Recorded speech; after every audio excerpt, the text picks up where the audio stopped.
I started an international tax career, I would say domestically. First, I was motivated to study law when I was 16 years old, and my parents were drawn into an inconvenient situation that was caused by partners they had in a business at the time.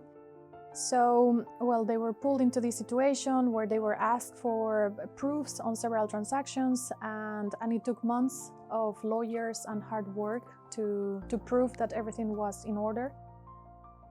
That motivated me initially to study law and then to seek a specialization in tax law. That step took me to my first job within the Mexican tax authorities as a junior tax analyst. And my role there was answer queries from multinational enterprises into very specific transactions. And that was the first time that I actually came across the IBFD tax research platform and the OECD multinational documents. And that just caught my attention, and I started to be more and more involved and drawn to this side. International tax law has evolved in several ways. I would say that a bit more than 10 years ago, when I started practicing and when I was a junior tax analyst, the main documents to look at were mainly the OECD Model Convention and how double tax treaties were supposed to apply between two countries or jurisdictions. At the moment, those were the biggest topics, I would say, in this field. Nowadays, that has shifted towards technological advancements, how business models have changed, how economy has shifted to a more online market. And obviously, all this has triggered several other issues that are not necessarily only related to a specific tax treaty or how to determine the correct income for a multinational enterprise. So now we are focused in other particularities and specific items that are more related to how multinationals are being driven, how interests have changed, and that is from the technical side. Also from another perspective, I can say that, again, a bit more than 10 years ago, men presence was more in the market, in the international tax field, and very little presence of women. Nowadays, I can say that it's, I don't know, probably hard to say 50-50, but definitely women in tax has evolved to allow more and more women to develop a career in this field.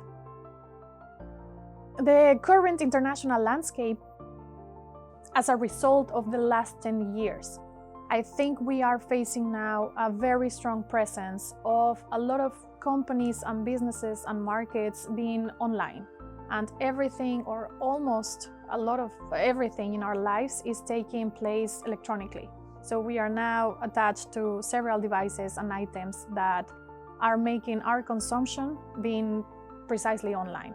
So I do consumption taxes, and I'm focused in indirect tax fields, which involves VAT. This makes me think that consumption is not stopping anytime soon. So the way businesses and consumers will continue evolving will define the next steps in these rules and in these markets. I am particularly proud of one accomplishment that took place 2 years ago. Because of the circumstances where it took place, I started a postmaster study in a university here in the Netherlands.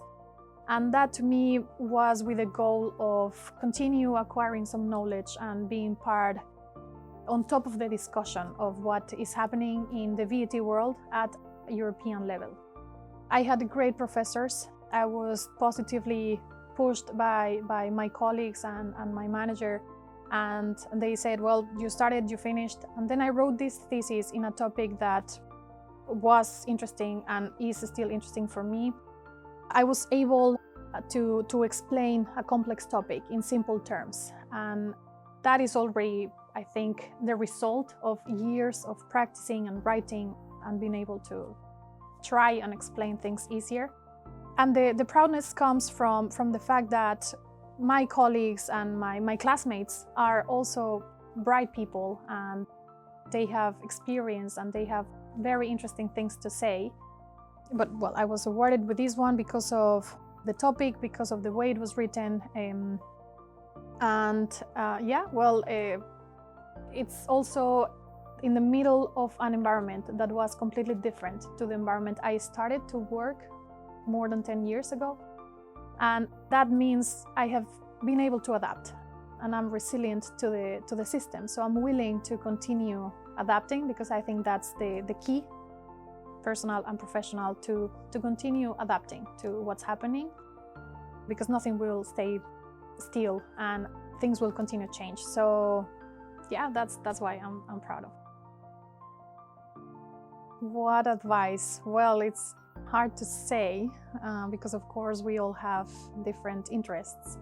But personally, what led me to where I am very happy to be at, is be curious enough to and ask all the questions that you have. Because that's what I did, and I've seen that asking questions and being able to learn or open to receive this knowledge is always a good quality. So be curious, read everything that falls in your hands. It's falling in your hands because of a reason.